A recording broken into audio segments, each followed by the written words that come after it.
Habari yako. Ninakusalimu kupitia jina la Yesu.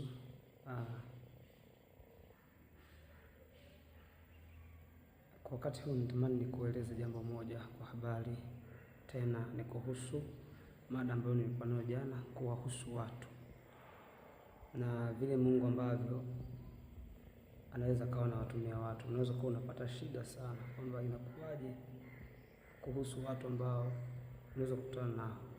Nataka nikwambie jambo moja. Kuna watu Mungu anawaleta kwenye maisha yako ili kukukamilisha, na kuna watu Mungu anawapunguza kwenye maisha yako ili pia kukufanya wewe uwe stahimilivu, uwe imara na uweze kukua. Sasa unaweza kuwa unapata taabu sana kwa hicho Mungu anachokifanya. Ni wewe tu kuelewa na kujiweka katika position ambayo Mungu atakapokuwa na watoa watu tayari utakuwa umejifunza vitu kwao.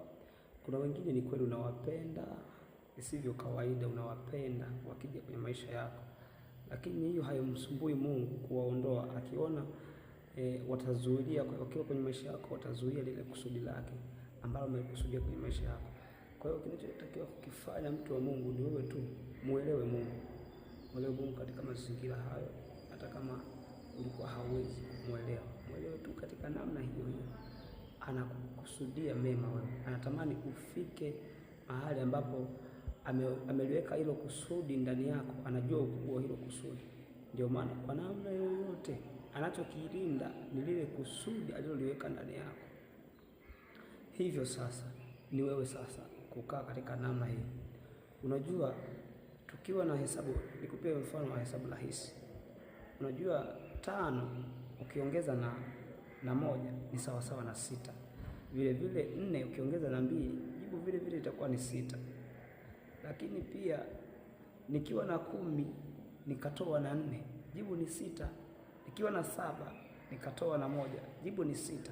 Kwa hiyo kuna watu Mungu anawaongeza kwenye maisha yako, kuongeza thamani yako ili wakusaidie kufika kwenye lile kusudi. Lakini pia kuna watu Mungu anawatoa ili ibaki 6 pale pale. Mungu anawatoa kwenye maisha yako ili kwamba jibu libaki pale pale 6. Ni kweli unaweza kuwa unawapenda, ni maumivu kuachana nao, lakini hakuna namna. Na unapotaka kukua na kuwa na maendeleo mazuri na mahusiano mazuri na Mungu, kuna vitu vikuu unavipenda sana, lakini ukitaka kulinda hayo mahusiano, linda kwanza hicho Mungu anachokifanya ili kwamba ukue na kuongezeka. Barikiwa sana. Amen.